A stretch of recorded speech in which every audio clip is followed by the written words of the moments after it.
இது இப்படி தான் சுடணும். சுட்டோன்னே இது விரிவடையும். பாருங்கள்.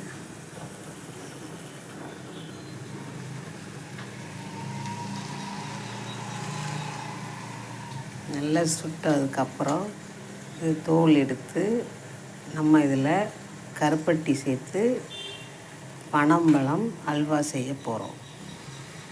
பாருங்கள், நல்லா சுடுது, விரிவடையுது.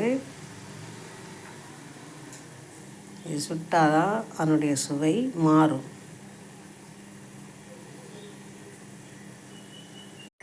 பாருங்கள், சுட்டதுக்கப்புறம் இந்த மாதிரி தொலி உரித்து அழகாக கொண்டு வந்துடணும்.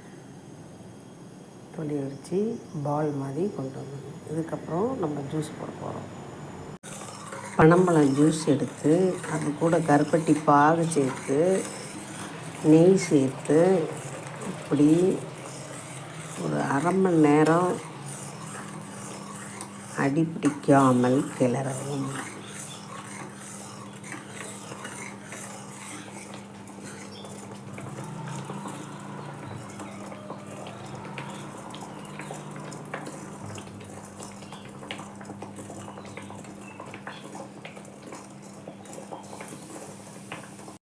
பனம்பழம் அல்வா ரெடி.